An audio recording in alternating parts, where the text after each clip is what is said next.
You look good, Netroots. Look, it's my honor to be here. Thank you again. My name is Gina Ortiz Jones, and I'm running for Texas's 23rd Congressional District.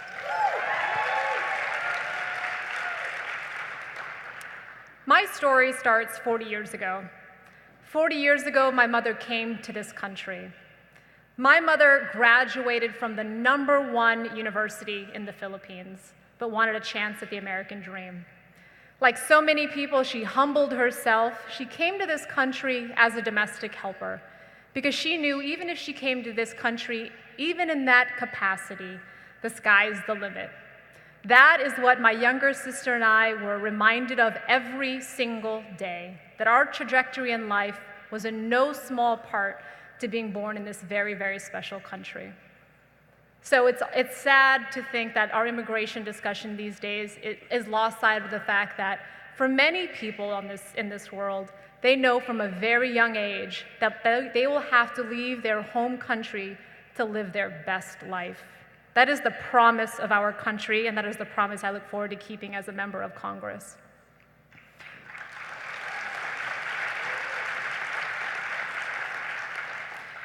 My mother raised my younger sister and I by herself. There's a special place in heaven for single mothers. I think that place is open bar. It wasn't always easy. Why do I think reduced lunch is important? Because I needed it. Why do I think subsidized housing is important? Because I needed it.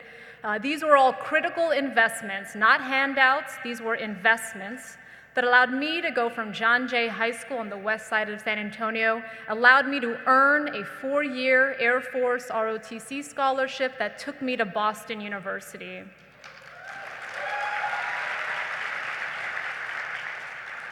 I would go on to serve in the Air Force. I served as an intelligence officer. I deployed to Iraq. I served under Don't Ask, Don't Tell.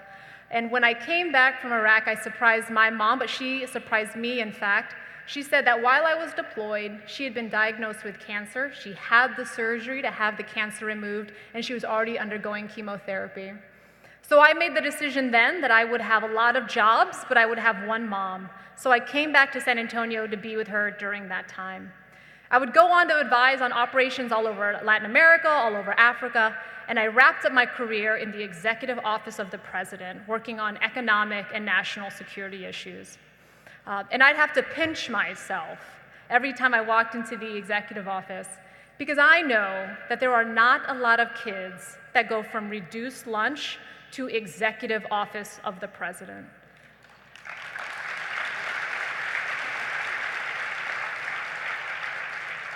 That doesn't just happen.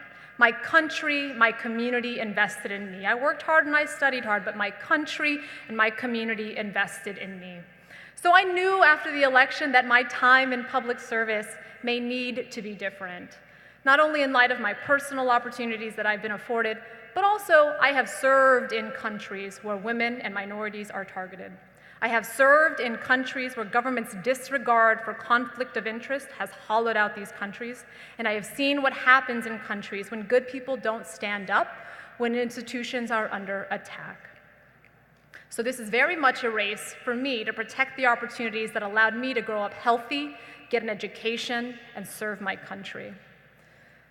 I talk a lot about opportunities because I think fundamentally at the end of the day, I don't care what committee you sit on, what committee you chair, a member of Congress does 3 things.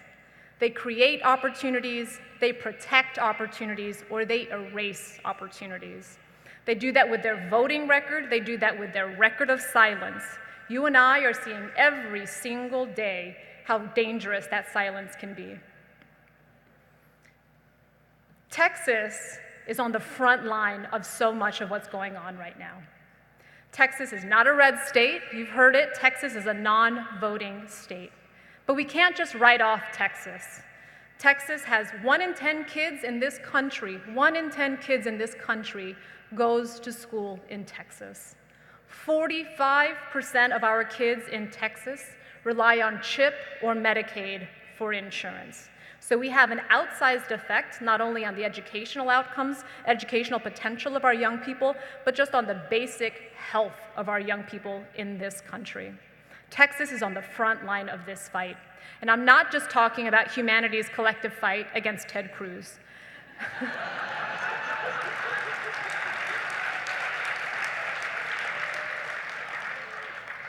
Texas's 23rd Congressional District runs from San Antonio to El Paso.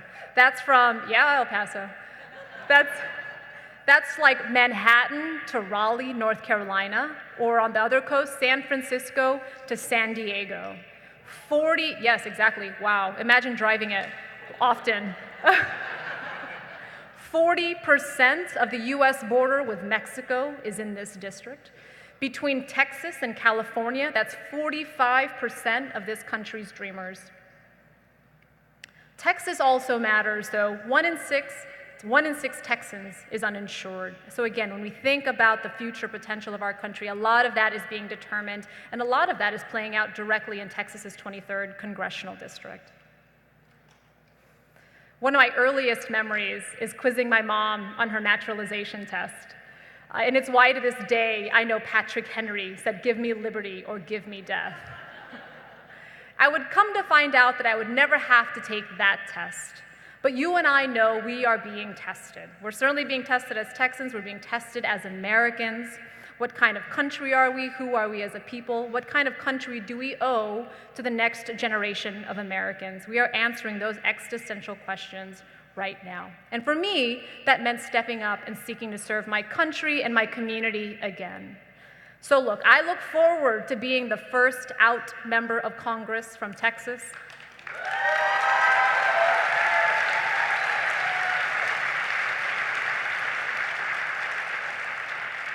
I look forward to being the first Iraq War veteran to serve in Congress from Texas.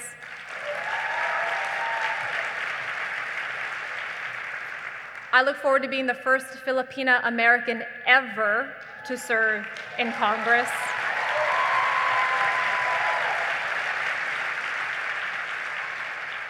And I look forward to being the first woman ever to represent this district in Congress.